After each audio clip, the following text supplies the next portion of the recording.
Hello, I'm Nolan. And I'm also Nolan. And this is Does It Science, an all-new show dedicated to getting to the bottom of some of science's most perplexing urban legends. And the only show less qualified to talk to you about science than Bill Nye. Our first topic is... Are you fucking kidding me? Afraid not. Let's roll the fucking intro.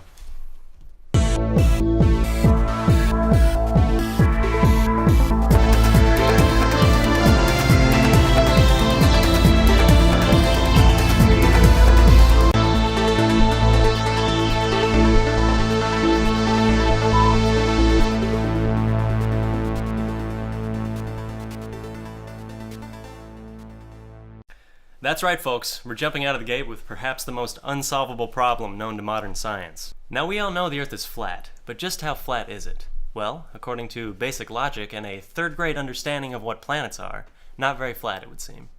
You see, the planets in our solar system were formed from the same solar nebula that formed their parent star, that old yellow dwarf Sol.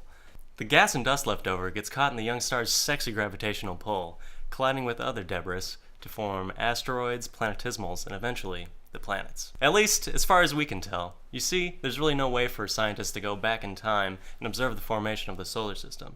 Even if they could, where would they do it from? So scientists have to get creative and find the most plausible explanation. One way to do this is to look at younger solar systems in various stages of development and extrapolate back from there. We can also observe our own solar system as it develops using man-made satellites. Oh yeah, those also tell us that the Earth is round. Which, while admittedly counterintuitive to the brightest minds of science, does start to make sense when you think about it. You know, since planets are round. I did tell you this diversion was going somewhere, didn't I? No, you didn't. Really? Ah, shit. Can you put it in post so I don't look like an idiot? Yeah, sure. Awesome. And edit this out? Yeah. Remember that gravity thing I was telling you about earlier? Well, as the young protoplanets grew, they began to heat up so much that they basically liquefy. And as gravity pulls everything to the core, the planets slowly settle in a spherical shape. But why, you may ask? Why not a square, or a disc, or a turtle's back? Why am I making a straw man out of this argument using this outrageous accent? Because gravity pulls all things towards the center of mass, and all points along the surface of a sphere at an equal distance from that center. And again, there are satellites. You can literally look at the Earth. Remember how I was like... We can also observe our own solar system as it develops using man-made satellites. Oh yeah. Those also tell us that the Earth is round. Yeah, well now there is somewhere you can observe it from. Literally anywhere. Unless you're one of those people that believes that mankind has never been to space, and the government, along with your postman, is lying to you about the space program, Pizzagate, gay frogs, Hillary Clinton's sex islands, and climate change on Mars. So does this mean there's nothing left to learn about the Earth and how it came to be as it is? Hardly so.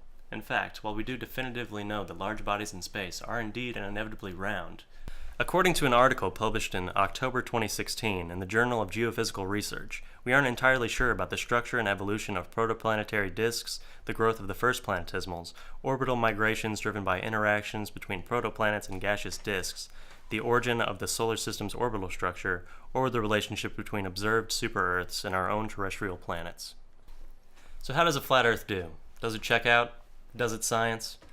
Well, you might be surprised to find out how hard it is to find a journal willing to publish such controversial knowledge on taboo topics such as this, but given what we know about gravity and the effects it has on celestial bodies, we're going to have to say no. So the flat Earth didn't science. Don't feel bad. We've only known this for about 2,000 years, thanks to my man Aristophanes. He used sticks and shadows to figure this out in about 240 BCE. Apparently we've known this for a while, but what do I know? I'm no scientist. I'm just a musician in a lab coat. Thank you so much for watching this first episode of Does It Science. And if you enjoyed this, please visit our Patreon so you can get episodes a week in advance. And be sure to like and subscribe. Also click that bell so you can get updates as soon as they come out. And we're done? With one. With one.